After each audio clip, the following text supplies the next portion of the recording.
Okay, hi everyone. So we just wanted to give you a heads up ahead of the planting this week. We're going to be planting two different forms of tree. So we've got bare root trees here, which as the name describes is just a bare root, which have one planting method. And then we're going to be also planting some trees that have been grown in cells. So you might refer to them as cell grown or plug plants.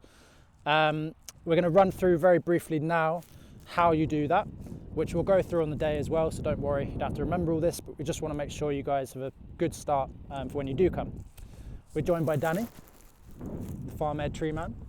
So to start with, first thing first, in these rows, we want to make sure each of the trees are 1 meter apart.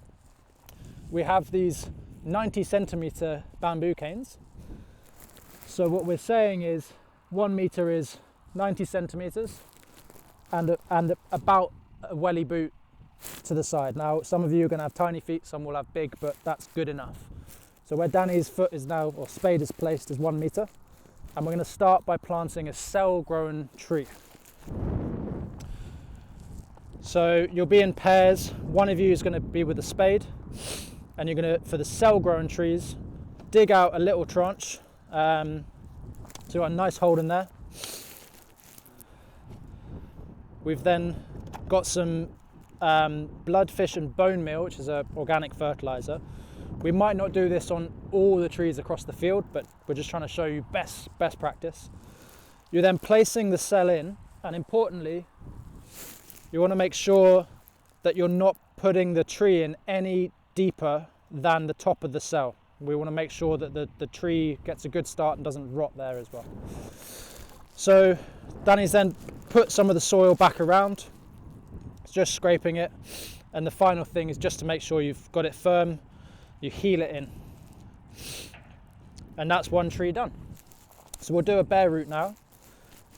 So that was sweet chestnut. So again, bamboo cane, we've already staked out lots of lines so you can see exactly where we're going. So we'll take a cane and a foot, and here we're going to be doing the bare root, in this case Ossia willow. So what Danny's doing here is creating a bit of a deeper slit and breaking apart the soil. Reason being, as you can see, it's a much bigger plant.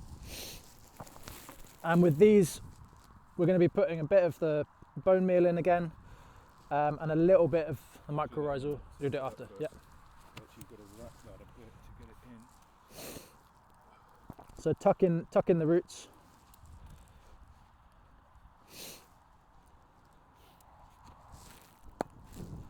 And then we've got here a little bit of mycorrhizal fungi powder. Again, we're not necessarily going to do this on every single tree, but just to show you absolute best practice if you wanted to do this at home as well. We're adding some of this to give the plant a head start, help it kind of establish those fungal connections. It'll be more drought resistant as a result, get more nutrients a lot quicker. Yeah, so just a sprinkle. And again, putting the soil back on. In the case of the bare roots, just make sure that you're not planting it too deep again. You want to make sure that you've got a bit of it sticking out the top.